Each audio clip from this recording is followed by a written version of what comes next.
like to start my presentation. First of all, let's use chat box for a healthy communication for any kind of experience share and comments, questions. And at the end of the webinar, hopefully for a few questions, we can hold a short question and answer session. So the whole webinar will be about 1 hour long, hopefully. That's what I hope. And so if it's all clear, let's get started. Am I free to start, Mr. Mohammed? Yes, Mister, you can start. Just please maximize the screen of the PowerPoint. Okay, sorry. This is what I did, so I think it fits, right? Okay, thank you very much. So welcome back. Okay, so due to the current climate, we are delivering this seminar online. That's why we call it a webinar. Today, we are first looking at the changes that are taking place in our teaching practices due to the unexpected change towards online-based education. We are going to take a brief look at what may only partly be a new paradigm in order to understand how we can move on and approach the current challenges from the pedagogical principles that are familiar to teachers.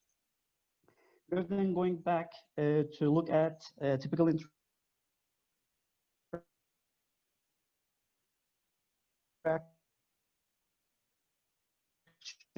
including feedback both within and outside online lesson,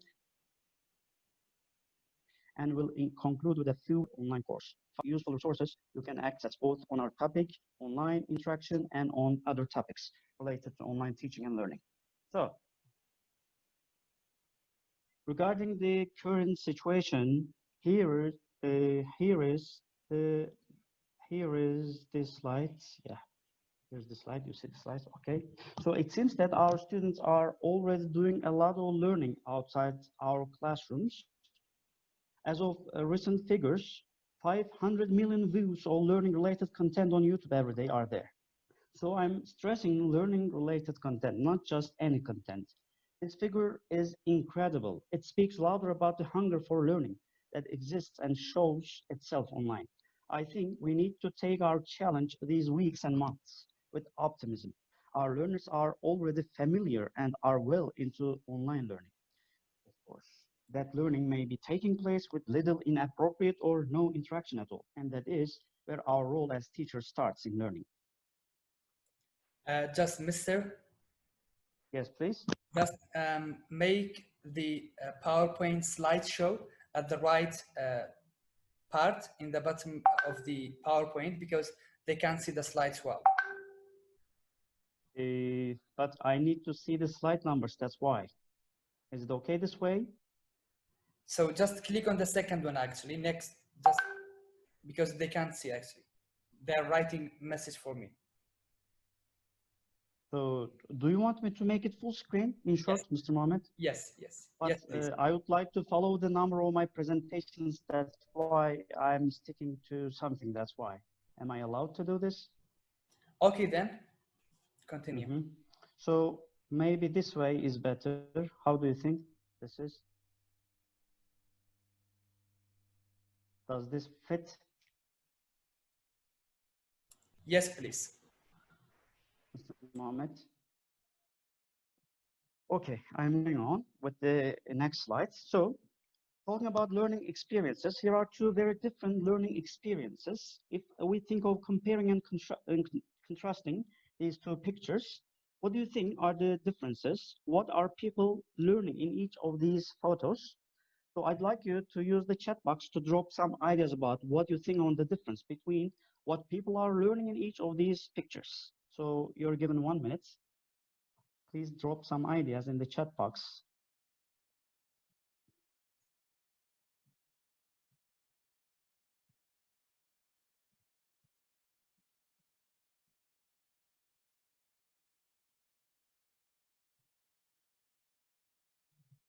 Later on, I'll be summarizing group studying. Good. What else?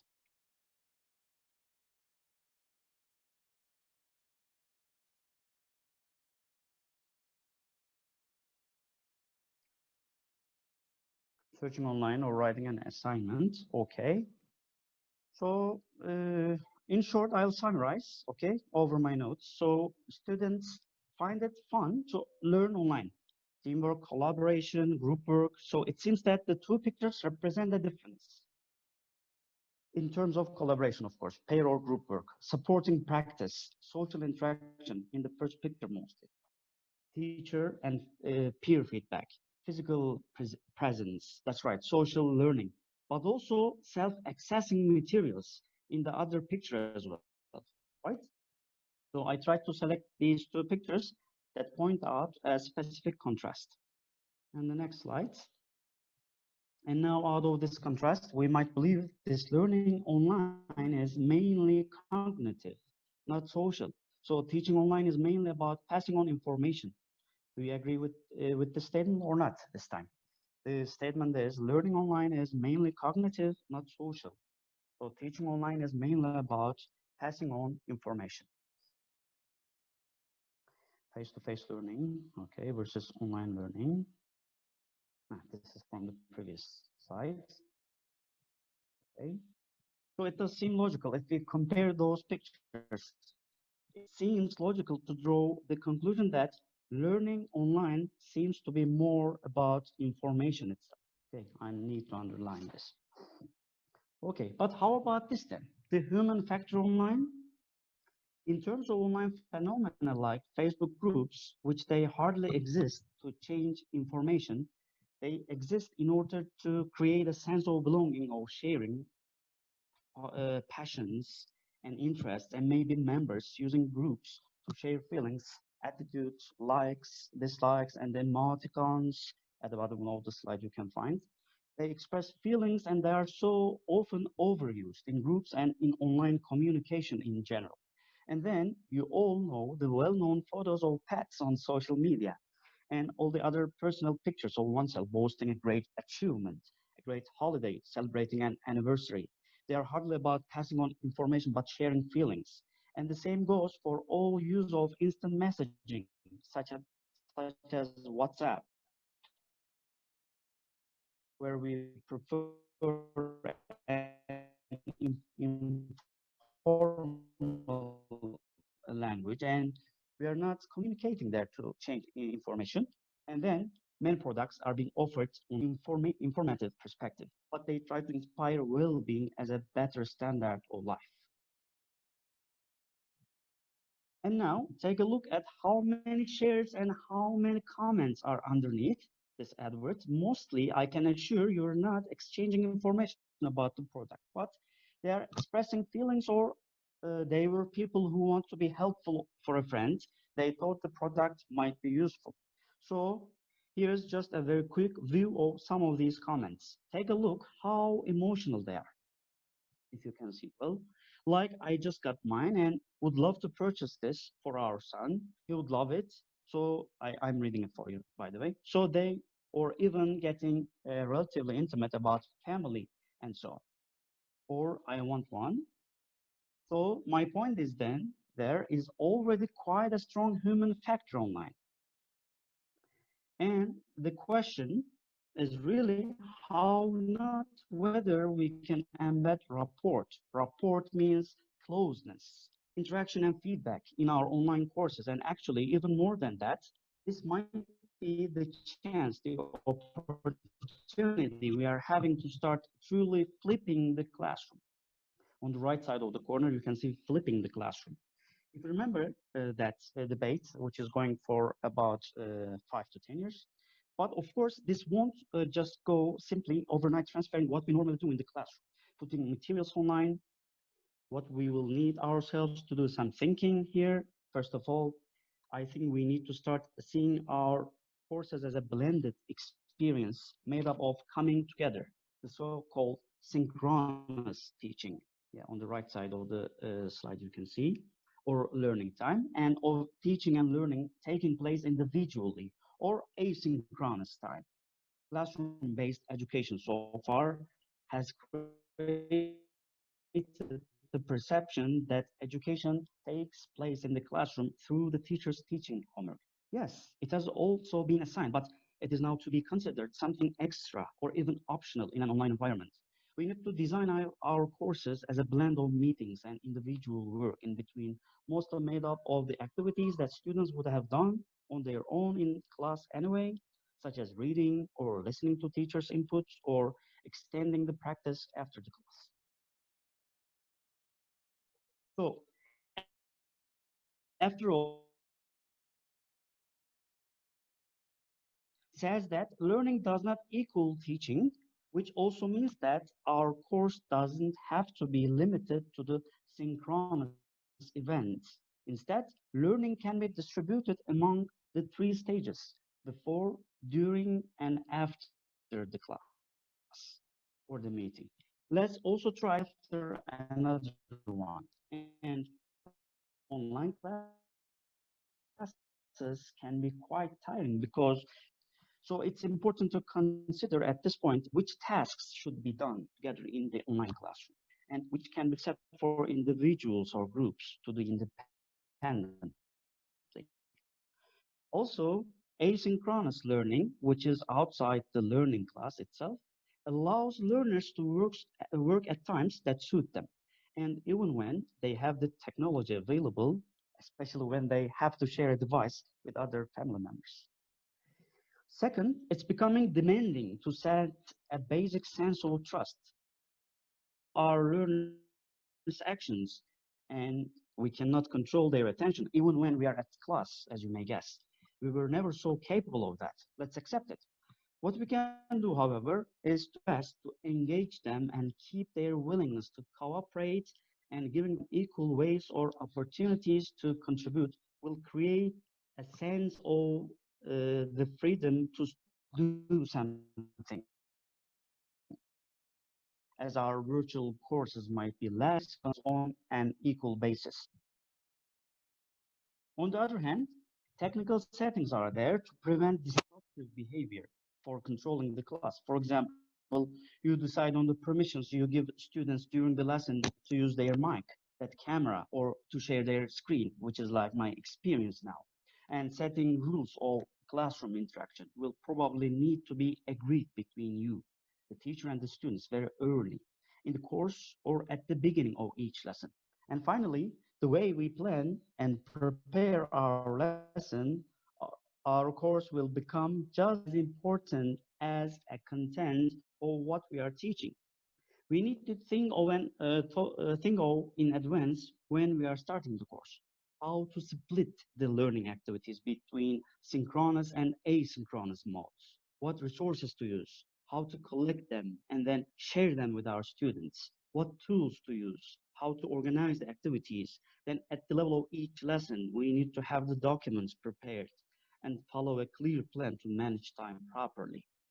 All this, of course, was important for teaching in general ways, but if our course is being run online, all the solutions we come up with to these questions will create a so-called user or learner experience. And part of this learner experience will be things like how easy is it for learners to find the resources for the upcoming class or the resources of the past lessons? How smoothly do the activities follow during the virtual meeting? Starting from this slide, what I guess is that the online meeting will help us deliver the key pedagogical teachings of our times more easily differentiated. For example, it is much easier to achieve it online. It is better to organize shorter sessions with smaller groups of learners, and there we can find a solution to dealing with mixed ability classes. Collaboration also becomes more powerful, more practice, more drill in real time. If students are put together to work along the term on a collaborative project, ongoing evaluation is becoming more applicable for you because now you have a track record of all the activities that your students have done or participated in. And it's much easier and stress-free to come up with a final mark at the end of the term. And also your feedback. You have now the opportunity using the technology to give feedback in new ways, maybe that are more personal. For example, recording your voice while giving feedback to a student instead of just marking mistakes on a piece of paper is one of the biggest advantages of technology, but I think it is providing equal opportunities to every learner because we all know that in any class there are confident students who will always be quick to answer and to contribute to the lesson, and there are others who are less confident. They will have equal weights into the lesson. We'll be able to capture responses from every one of our learners. And finally, this is probably a chance to bring the classroom in line with the digital age realities and set a realistic communicative tasks to our students and online communicative tasks like posting in a blog or writing a blog post or posting comments and so on. So it was asked to some teachers in a poll, which of these advantages of technology have they been able to experience in their teaching? They are asked to choose the most significant one in their opinion, in their experience. So the results are as follows. Feedback and collaboration are the two prominent ones. So they have experienced greater opportunities to provide feedback and to have students collaborate, but also ongoing evaluation. That's interesting because this situation hasn't been going for too long, but they are already probably noticing that it's becoming easier to gather evidence of their students' abilities. Okay, it is just a statistics that I want to share with you. So it seems that, in fact, the challenge is not so big because we only need to lean back and remember the good old pedagogical recommendations, guidelines, and teachings, and the flipped classroom. So just to remind ourselves, what was a flipped classroom? Does anybody have any idea what a flipped classroom is? Can you inform me in the chat box, please?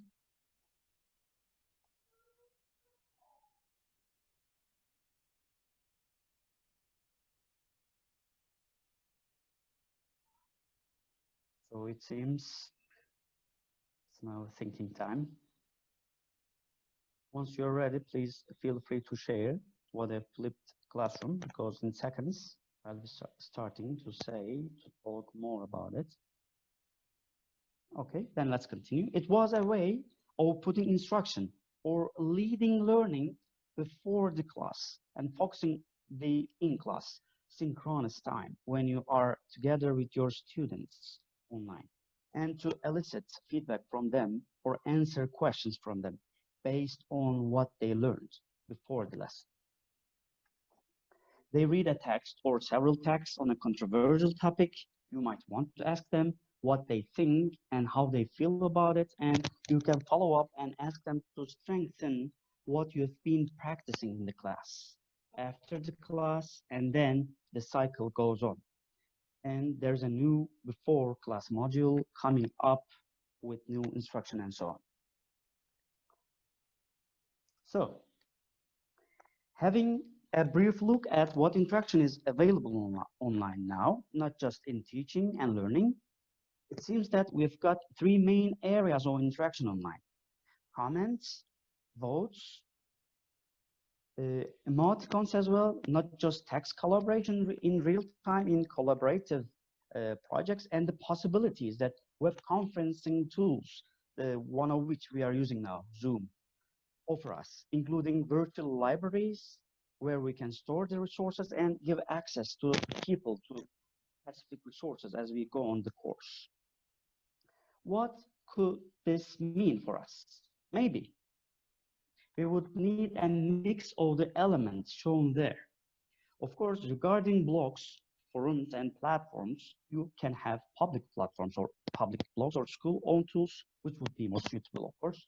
You would have to decide for primary or secondary school, secondary students for lower or higher level of English and so on. And I would like to ask a question, raise a question here. Are you familiar, are you already familiar with any of these?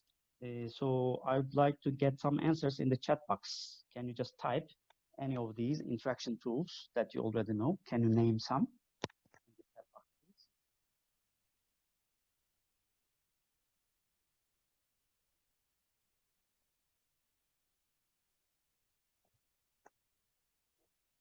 Yeah, feel free to name, no problem. You don't need to raise your hand. Use the chat box, please.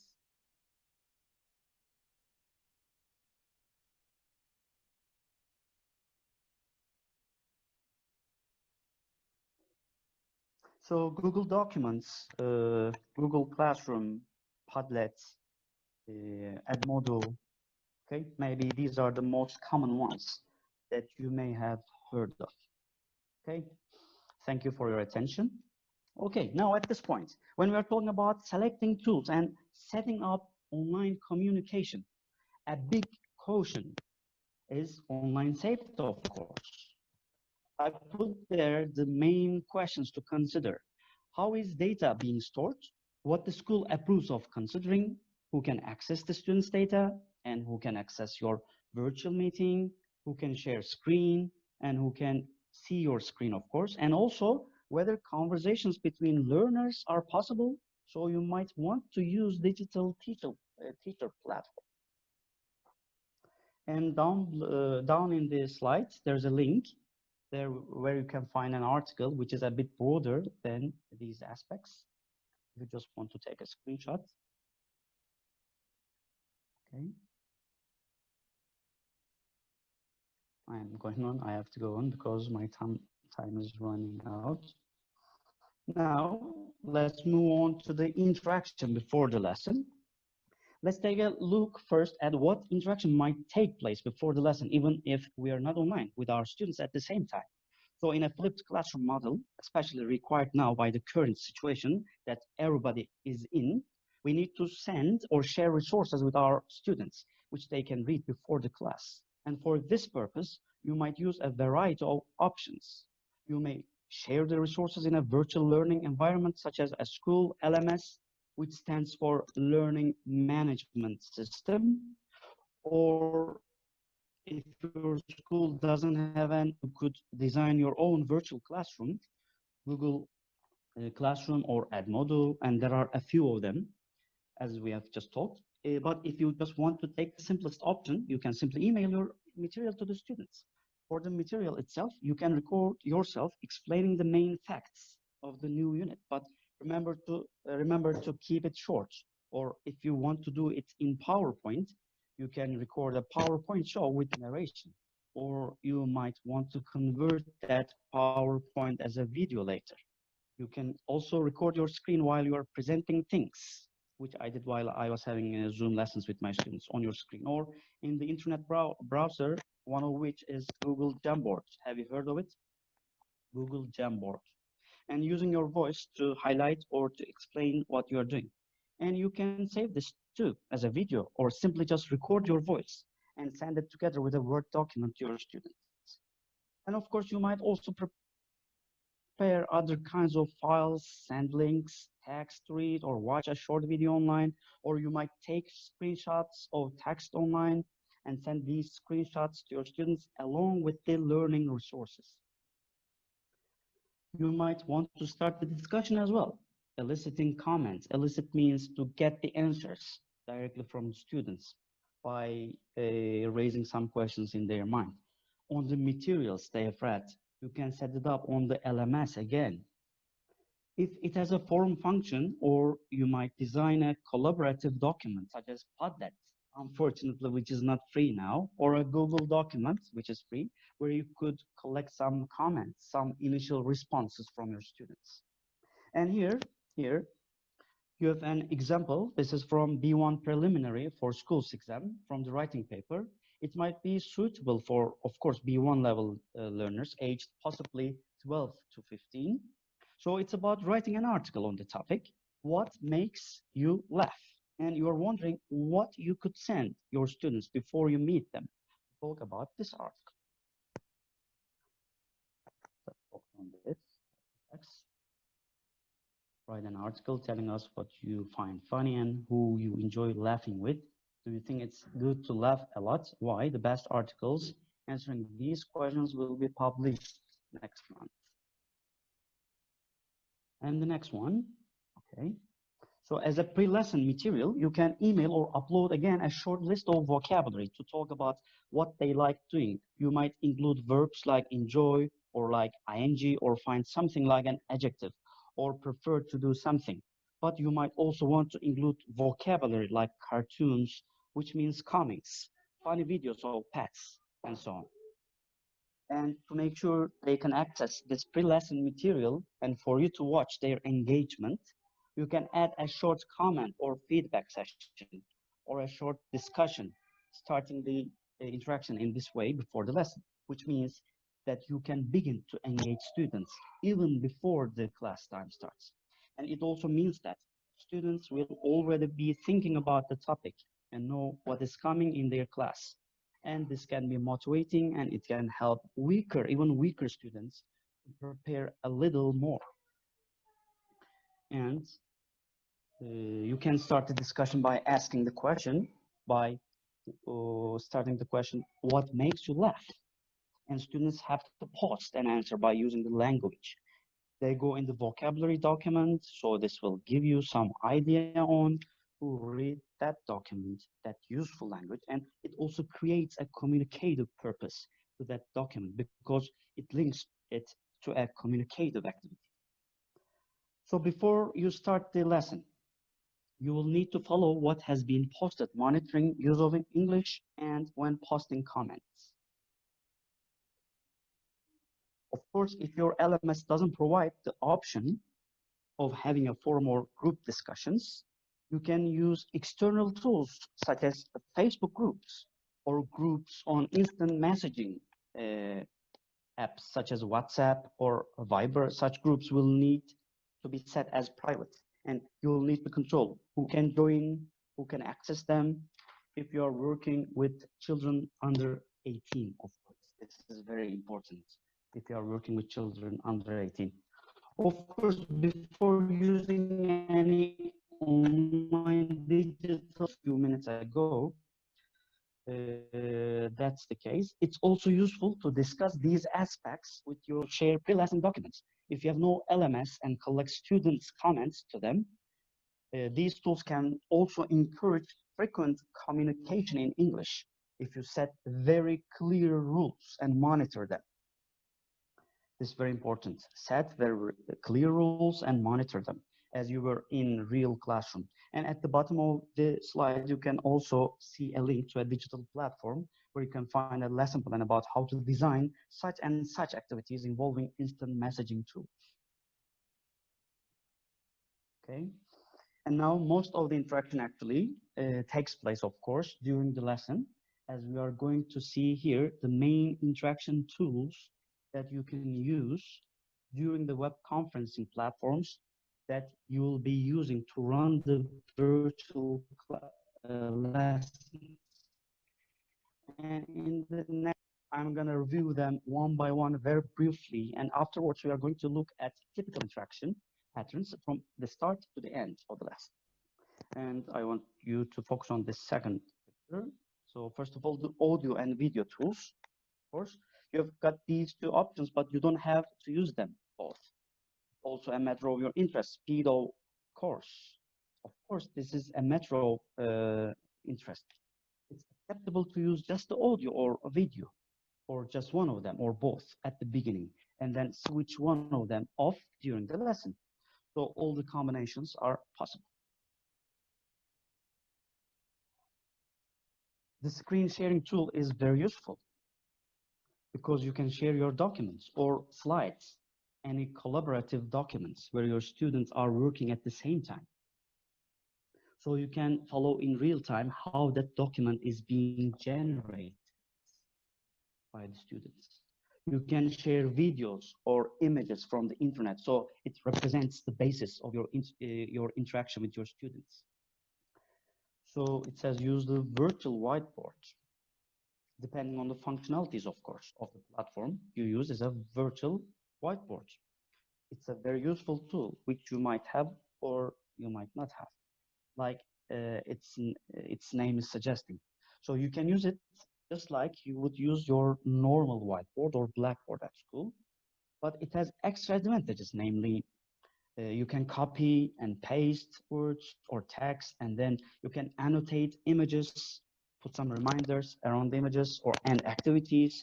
You can draw, write, highlight, erase, undo, redo, and what's even more important is you can save all this as it's very useful even for simple things such as checking if students are ready or as a way of communicating about technical issues at the beginning.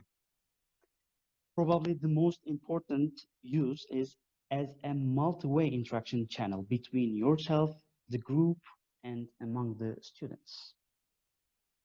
For example, the students may also initiate, the students that you have may also initiate and comment on each other's work. Great, which is wonderful. You may want to elicit answers from them, highlight errors, elicit answers, and write corrections in, or you might want to give praise and rewards. So another tool, finally, we'll be talking about breakout rooms. Finally, another tool that can be very useful, but not every platform may offer. For example, in Zoom, if it's not a paid version, it doesn't suggest you. It is the breakout rooms, of course, which basically allow you to do pair work and group work, usually for speaking or to collect ideas, which will then be shared with a larger group. So regarding some points, I want to draw your attention. At the end of the, hopefully, this presentation, Mr. Mohammed will be sharing a document with you. So you'll find some useful links there to some videos which I strongly recommend you to watch right after we are done with this presentation or webinar. So Mr. Mohammed will be sharing at the end. So at this point, I'm going to start our final poll, asking you which of these functionalities would you like to be able to use more often in your teaching? Is it the screen share, the whiteboard, or the breakout rooms? But don't forget that the chat is actually the simplest method. Can you just write your answers in the chat box?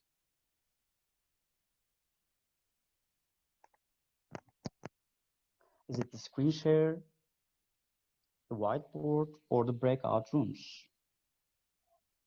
Of course, keep in mind the chat box is one of the easiest ones. Okay, you don't need to raise your hands. If you have access to a chat box, please just type your answers. Whiteboard, okay, thank you very much. Manavi answered me. Screen share, which sounds quite easy to do. That's right, I agree with you. Whiteboard, screen share.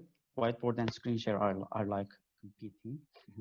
There's one whiteboard, one screen share. Okay, thank you very much for your contribution.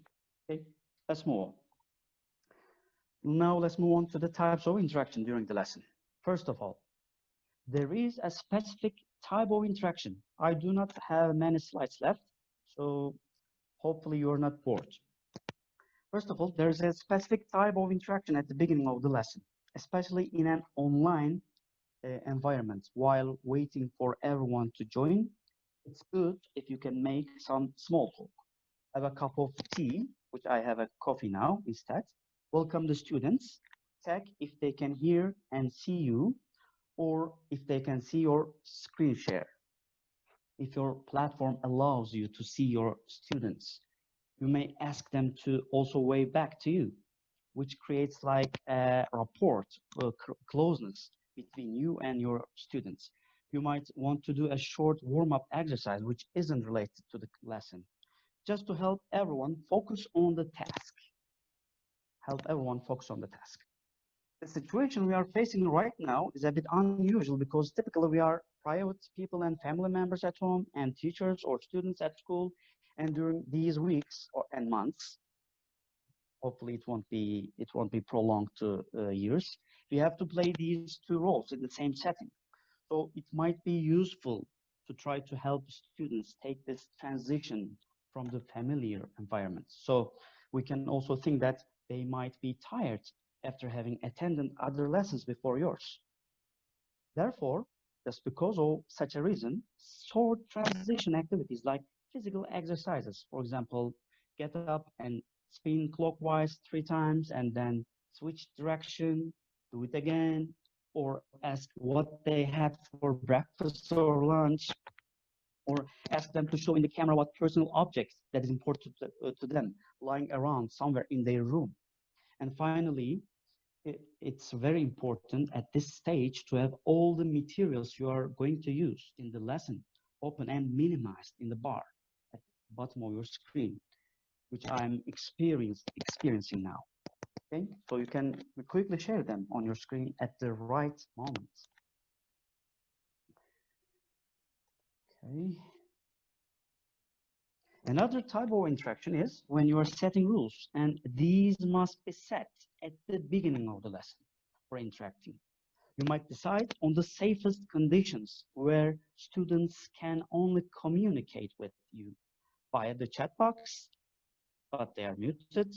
They cannot chat privately with other friends, and they cannot share their screens. This is again one of my experiences while I was having a Zoom session lesson. So I was asking them to unmute themselves if they weren't sticking to this rule. So I was doing it on my own, and the control is in my hand. So you may decide to change the settings at a particular time during the lesson. But depending on the situation, of course, they could be subject to change. I mean, it is not a must to obey rule. Okay. And also, probably at the beginning of the lesson, it will be going back to the pre-lesson resources and reviewing what the students have done, as we talked before. What the students think about the materials, invite their comments and questions. If they post such feedback before the lesson, go through the past and discuss them. For this, you can use both audio and video at this stage. And if the group is small, you can also decide to let them interact with you live by switching on their mics or cameras. You can also use the chat box. And if you want to record ideas for further use, you can use a whiteboard function like Google Jamboard, Google Documents, or that you are familiar with any other function. It's important when you start the lesson to thank and praise all the students' contributions and focus on what they have written, and don't focus on accuracy. Don't focus on accuracy, because the aim now would be to engage and encourage interaction, not to monitor the accuracy of their language, which is quite important to bear in mind. So another option to get answers, ideas from them would be by means of an external polling tool, such as Mentimeter, which allows you to generate a word cloud based on their responses. The nice thing, I want you to change mentimeter.com. The nice thing about this Mentimeter, it is that you can say that word cloud for further discussion later on. So if you have a chance to visit right after the webinar, you can just go and check it. Okay. So now probably most of the interaction takes place around a practice task, and that will probably represent the main goal of the lesson. You normally need to share your screen to show the task and to read out the instructions that are also printed on the task. Here, you might expect students to respond by contributing ideas on the whiteboard, for example, to discuss together in small groups or pairs in the breakout rooms.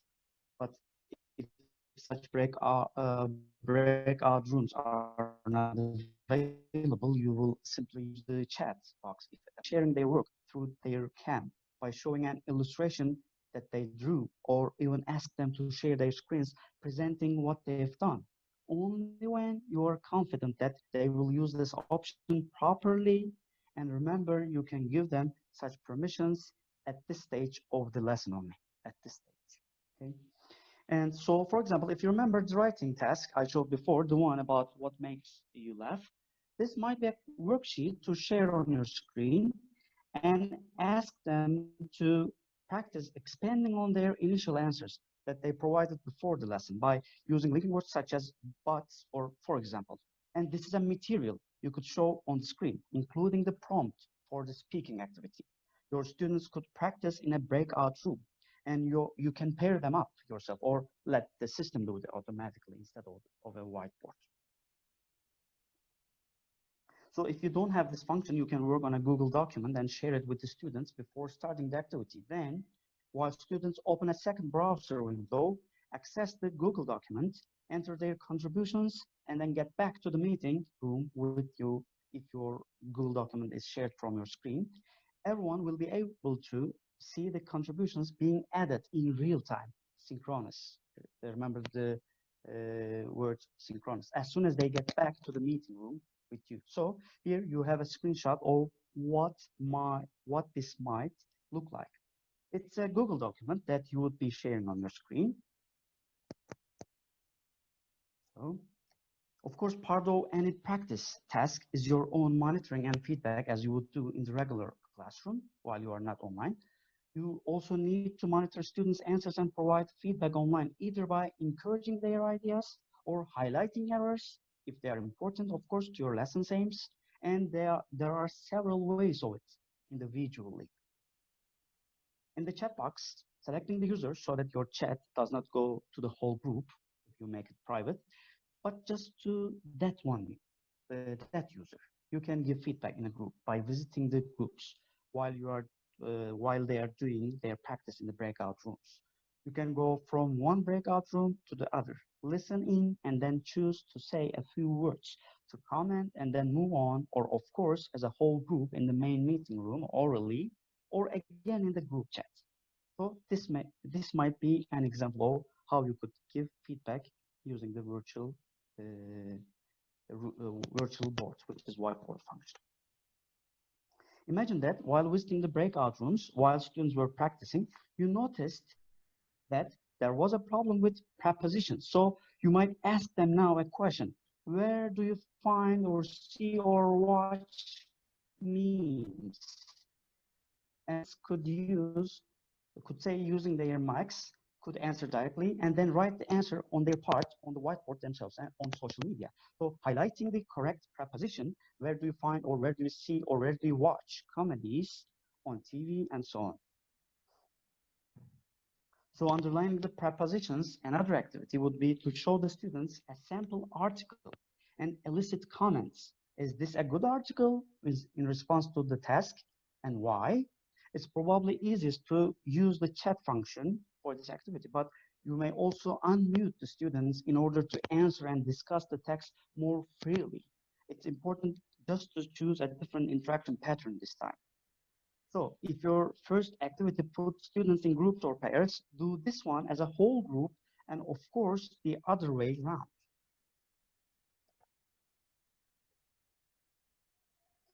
Of course, you would need to conclude the lesson just in the real classroom. This is a necessity. You need to provide a conclusion by reviewing what was learned, what was improved. You will need to announce the follow-up task. Okay? Specify how the students will get it. If they need you to receive a document by email or to be uploaded where exactly and what the deadlines are for submitting is. So these points should be clear. You might want to give rewards in a way which you think suits best. It's all yours. They are your students. So the interaction that follows the lesson, of course, might be following the same patterns as the interactions before the lesson. So basically, you would make a follow-up task available in the same way as a pre-lesson resources. That is via email on an LMS, language management system, or in the virtual learning space that you are using. Students might do individual or collaborative work on a Google document, Padlet, or similar tools. The word could be text-based. The work could be text-based, for example, practicing simple past tense. But you might also ask them to create something such as a text or a simple audio-video project, which they might hand in to you or post on the LMS on a school blog. Okay, so we have to set them work on what we have done in the lesson. But how are we going to encourage even more interaction in this time between the learners? Well, using the same idea as before the lesson, we might also set up again a space for a discussion, for exchanging comments. We could ask them to leave feedback, what colleagues have posted, and at the end, you can leave your own feedback, either individually or in the same forum visible to the whole group. There are just 5 slides left. Sorry. I'm going to say a few words, words about feedback for writing, because that is very much pen and paper to us teachers. And hopefully the ideas to be presented will help you save time marking students' writing. One way would be for you as a teacher to provide only general comments on criteria such as organization, or you could use more linking words here, or you tend to use the same words, nice, again, nicely, again and again. You might also use color coding, okay, to highlight different types of errors or problems. And you might decide to put together your feedback in a written or in an audio format. And again, there is a link there to resources on the digital platform that gives you ideas on how to give feedback using, of course, technological tools. And photo 2 here. So here are some examples, a text submitted by a student, and your feedback is very general, focusing on text level issues, okay? There are a few mistakes, some nice language, and maybe could link sentences better in another format.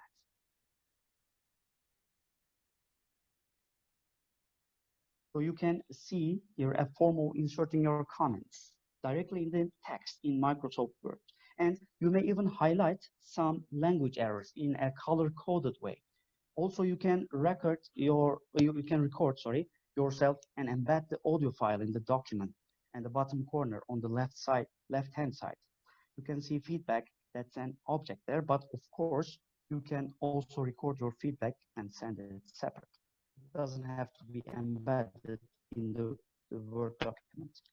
The interesting thing here is that if several people leave feedback in the same text, it will be easy to see which person has left which comment, because you can see each comment is referenced directly to the person who made it. But for this, you need to, first of all, in Microsoft Word, open the review menu, choose to insert a new comment, and then if you want that change to be visible, then it's good to take tracking changes, and that will show all the adjustments and comments. And then that is the way to insert an audio audio object if you want to leave your feedback directly in there in the Word document. So you go to the insert menu, and there's a very small icon there, almost hidden, where it says insert object. Particularly,